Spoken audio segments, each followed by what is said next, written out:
Bonjour les amis, je suis Pascal Colbert Tréfingui. On va reprendre un petit bout de Faites entrer l'accusé. Il aurait aussi tâté des services secrets. Surtout, c'est un fin connaisseur des ondes psychotroniques, des ondes par lesquelles les gouvernements, mais aussi la police et la justice, nous manipuleraient tous. Pascal Colbert, lui, connaît l'antidote, une simple cuillère. C'est peut-être ce qu'il a produit. Voilà, une simple cuillère, et je dois dire que il a été très difficile, lorsque j'ai discuté avec la production de France 2, de trouver un angle pour vous présenter la psychotronique. En réalité, eh bien, c'est comme face à un miroir, vous allez voir que vous-même. C'est-à-dire, si vous me prenez pour un guignol et un farfelu, c'est que vous êtes un guignol et un farfelu. Si vous me prenez pour un assassin, c'est que vous êtes un assassin. Si vous me prenez pour un satyre, c'est que vous êtes un satyre, etc. On a joué en plein sur l'effet miroir. Il faut savoir que le tournage, il a duré 4 heures. Et que pendant ces 4 heures, au changement de bobine, ou au soi-disant changement de bobine, j'ai fait le con, comme d'habitude. Parce que moi, je suis quand même un comique. Il ne faut pas oublier que j'ai aussi une carrière de comique. J'aime bien faire le con. J'ai écrit plusieurs pièces de théâtre. Et puis, de toute façon, avec Camille, c'était difficile de rester... Enfin, c'était très sérieux. On travaillait de façon très sérieuse. Mais Camille, c'était quand même quelqu'un qui était désopilant. Et donc, moi qui étais un garçon très sérieux, très réservé, Camille m'a, très comme ça, très bien comme il faut, Camille m'a appris vraiment à me lâcher. Et donc, il racontait toujours des histoires à dormir debout, des blagues à n'en plus finir dans plusieurs langues, parce que Camille, c'est quelqu'un qui parle 5-6 langues couramment, dont un peu l'arabe, et qui avait beaucoup voyagé, qui avait fait beaucoup de choses dans sa vie. Donc, c'est vraiment quelqu'un de passionnant avec qui vivre. Et donc, qu'est-ce qui se passe? Eh bien, je discute avec France 2 et je leur explique que Christian Kiefer avait une cuillère dans le cul. Et que je l'avais vu parce que je savais que les gens des services de renseignement, quand ils sont très psychotronés et qui sont en conflit, enfin qui sont en conflit intérieur par rapport à la façon dont ils sont suggestionnés et transformés en marionnettes, et ils le sont quelquefois par les gens des services secrets qui les manipulent, mais quelquefois la personne a plus de force psychique et ils vont se laisser imposer leur volonté. Donc Christian Kiefer, qui est un schizophrène qui est très très malade d'un point de vue psychiatrique, c'est un énorme cochon, un énorme porc, rempli de troubles sexuels, de troubles de l'identité, et ça c'est vraiment un pauvre type. C'est vraiment une épave, c'est le fils d'une femme de ménage, une ancienne prostituée et d'un portugais de passage. Il a des troubles, il a la totale, lui, des troubles sur l'identité du père, etc. Il nous a raconté à Versailles, jusqu'à Versailles, il était en conflit de personnalité avec moi, donc il voulait montrer qu'il était quelqu'un là. Je vous raconterai dans le détail, dans le menu, ma garde à vue de 48 heures à la police judiciaire, à l'hôtel de police de Versailles. Et je suis même allé dormir dans 2 endroits différents. Et je peux vous assurer que c'était pas piquer des verres, c'était digne du vaudeville, voire de l'hôpital psychiatrique. Parce que les Luxembourgeois ne se rendent pas compte eux-mêmes, surtout dans les services de psychotronique, c'est-à-dire que c'est des cas psychiatriques lourd. Le niveau de démence que vous rencontrez à la police et à l'armée luxembourgeoise dans les personnes qui utilisent ce matériel, c'est hallucinant.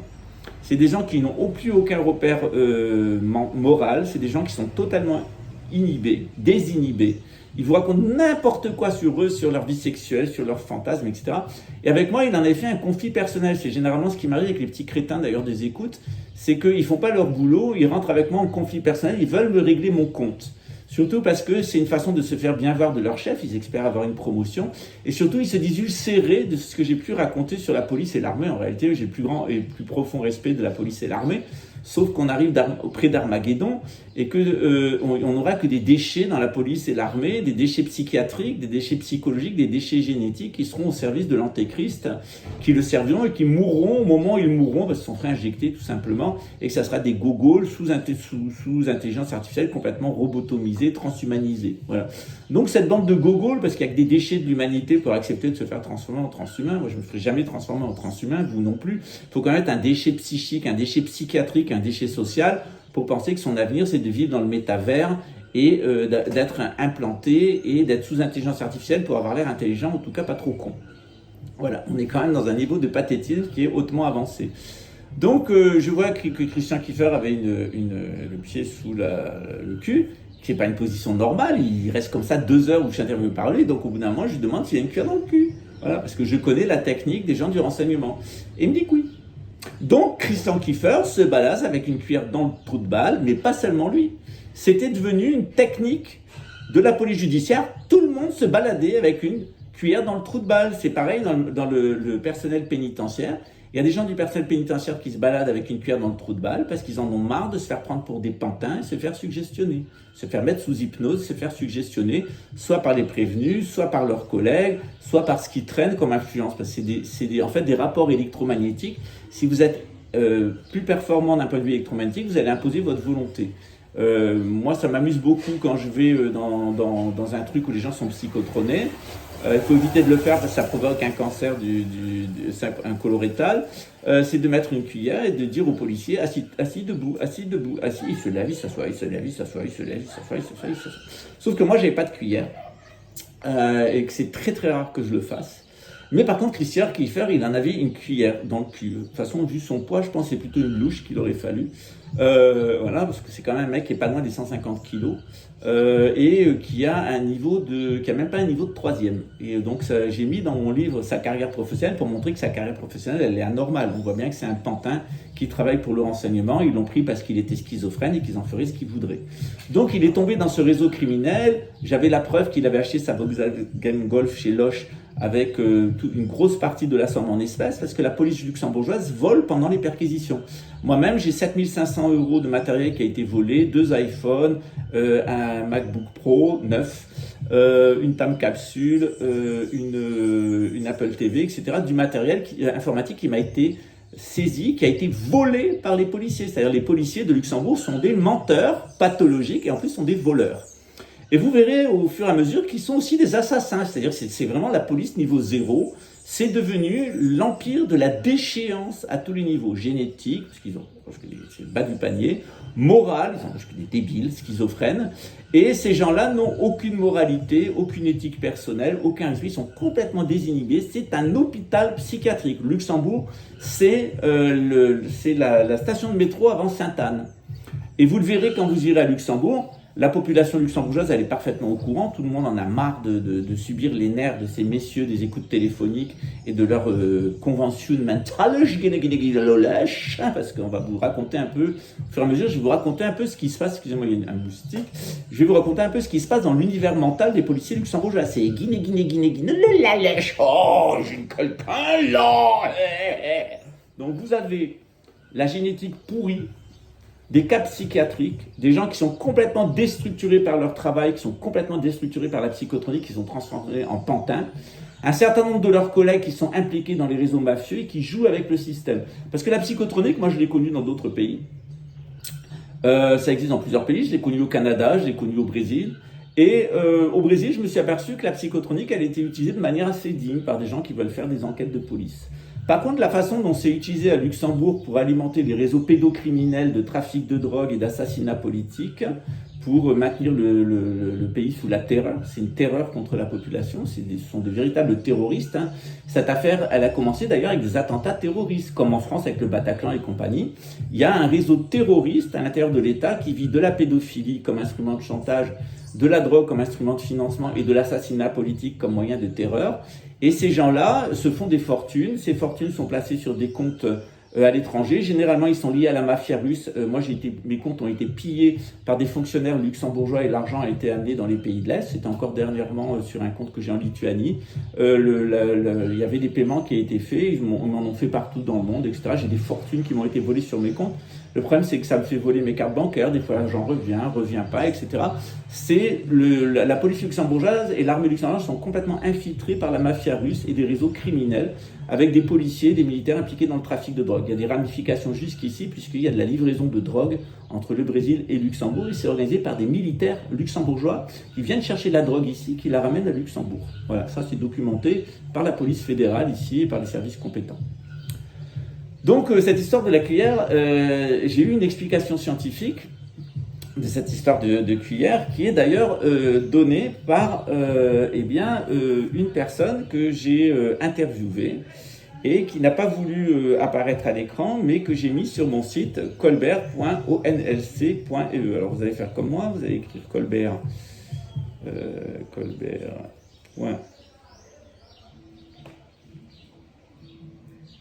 onlc.be. Voilà. Donc vous allez tomber sur mon site, voilà, le meurtre à l'âge de la seule. Hein. C'est un site que j'ai fait en hommage à Camille pour lui rendre justice.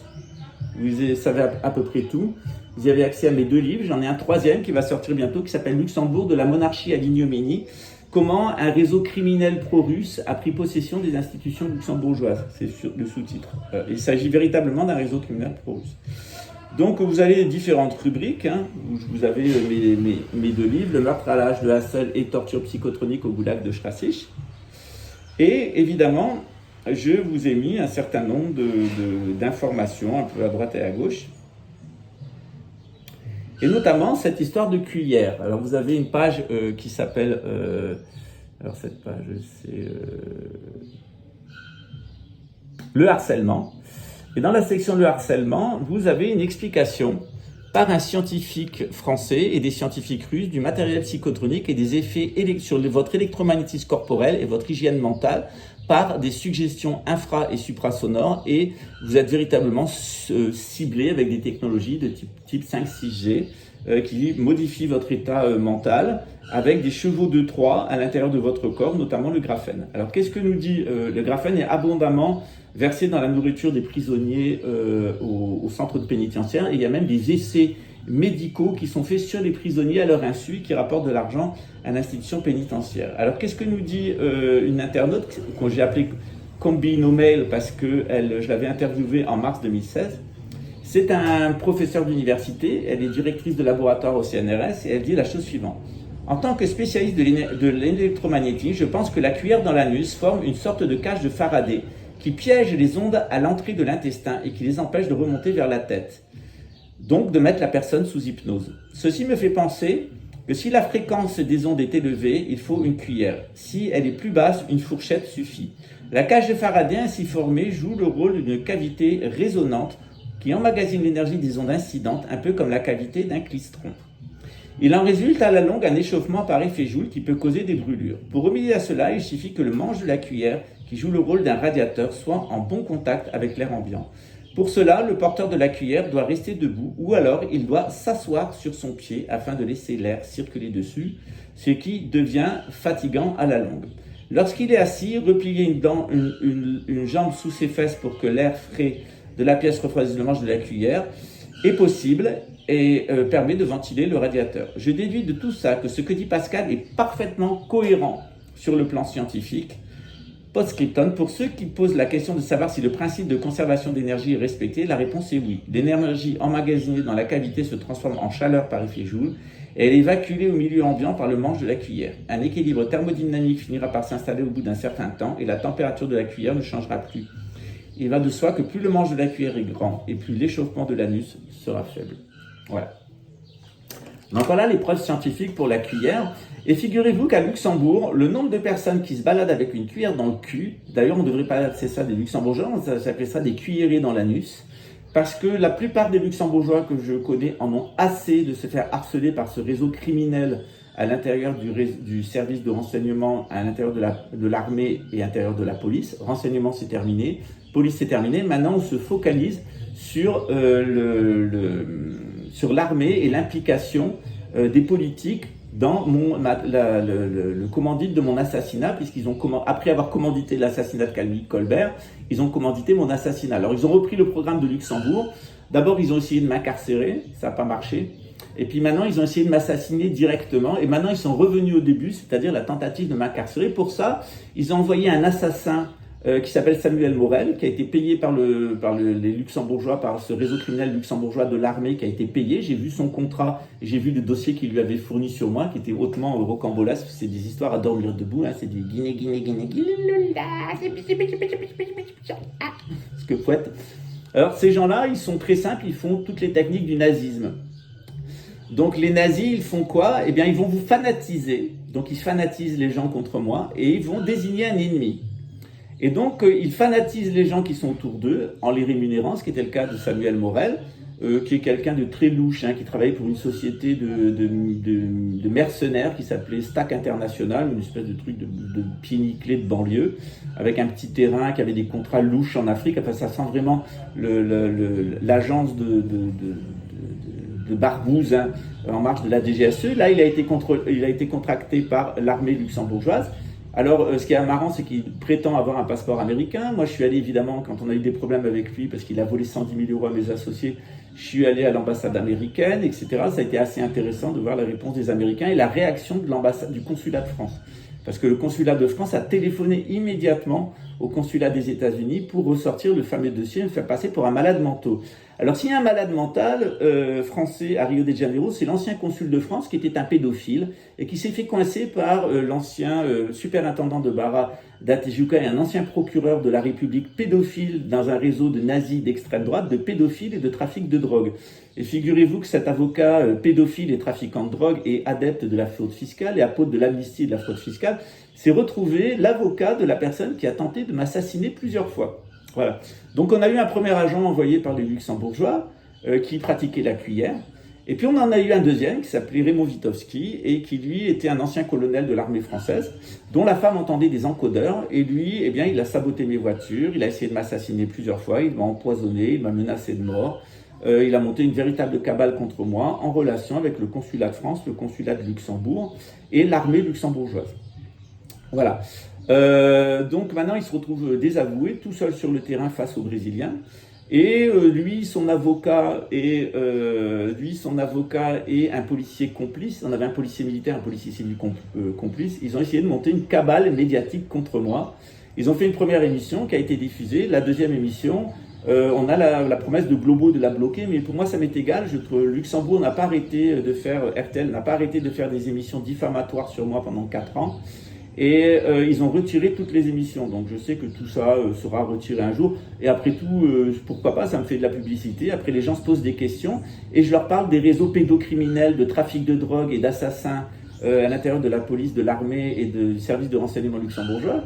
Et ils sont très intéressés de voir que si on accuse souvent le Brésil d'être un pays pourri par la corruption et l'extrême droite nazie, en relation avec la Russie, c'est le cas ici aussi à Luxembourg. Luxembourg est complètement verminé de l'intérieur par un réseau pédocriminel, par un réseau de trafic de drogue, un réseau d'assassins, de meurtres directement liés avec les réseaux mafieux de la Fédération de Russie. D'ailleurs, ces gens-là rêvent d'une invasion russe, d'une défaite des États-Unis et de l'OTAN, et d'installer à Luxembourg une république démocratique luxembourgeoise qui ferait partie de la Fédération de Russie, où évidemment un certain ministre qui a commandité mon assassinat serait écologiste, serait le président. Voilà, donc ça a bien dû faire rire le grand-duc, ça a moins dû faire rire au niveau du service de renseignement et ça n'a pas du tout fait rire au Brésil. Voilà, puisque nous ici on est confrontés avec ces réseaux de trafic de drogue, ces réseaux d'assassinats liés à l'extrême droite, à Bolsonaro, etc. Et évidemment, ces agents-là, ici, ils ont été appuyés par les réseaux du bolsonarisme. On sait maintenant que Bolsonaro est un pédophile, un incestueux, et qu'il fréquentait des prostituées de 13 ans. Il a avoué, il est impliqué dans un très vaste réseau de narcotrafic, de corruption et de vol, et des assassinats de militants des droits de l'homme, particulièrement une des personnes que j'aimais beaucoup, qui était Marielle Franco, qui était une députée de Rio de Janeiro, militante LGBT, qui l'a confrontée notamment sur l'homosexualité de son fils, et elle a été assassinée par le clan Bolsonaro. Donc moi-même, les luxembourgeois nazis et les français nazis ont utilisé ces deux agents et puis ils ont utilisé leur relais ici dans les milieux nazis du bolsonarisme qui se sont écroulés le 30 octobre dernier puisque le président Lula est venu au pouvoir appuyé par le forum de Davos et que maintenant s'organise un nettoyage général de la police, de l'armée, du service de renseignement et de toute la structure de corruption mafieuse, de trafic de drogue, de trafic d'influence et d'extorsion de fonds et d'assassinat qui est lié au bolsonarisme. Voilà. Donc, une fois de plus, c'est un réseau international et qui est lié à la Fédération de Russie, mais qui est lié aussi à Jair Bolsonaro aux États-Unis, lié à l'entourage de Donald Trump, et notamment une personne que vous connaissez bien, qui était un ami intime de Donald Trump, qui est Jeffrey Epstein, celui de l'île aux enfants. Voilà. On se retrouve pour après donc avoir parlé de ma famille, après avoir parlé de mon parcours, après avoir parlé de la cuillère, eh bien, on va se retrouver la prochaine fois pour parler de l'assassinat de Camille Colbert. Je vais vous dire qui est le meurtrier, qui a commandité l'assassinat, à qui il a profité, c'est cui bono, à qui profite le crime, c'est très clair, l'argent est allé à Julien Colbert, qui savait très bien que j'irritais rien, puisque Camille, à ma demande, avait fait un testament en faveur de Julien Colbert. Voilà. Donc voilà, c'était assez ridicule comme mobile, c'est tombé hein, en cours d'appel. Et puis j'aurai l'occasion de vous raconter tout ce qui s'est passé dans les différentes étapes du procès et de vous montrer comment Luxembourg est complètement gangréné par un réseau pédocriminel de trafiquants de drogue et d'assassins liés à la Fédération de Russie, mais aussi ici au bolsonarisme, et aux États-Unis liés aux réseaux internationaux de trafic de drogue qu'on a bien connus dans le cas de l'Iran Gate, dans l'affaire des Contras, qui étaient liés eh bien, aux républicains, en particulier à Ronald Reagan et ensuite au Bush, hein, les fameuses armes de destruction massive de Saddam Hussein, et à Donald Trump, qui est exactement le contraire de ce que prétendent les QAnonistes. Voilà, on se retrouve bientôt. Ciao les amis.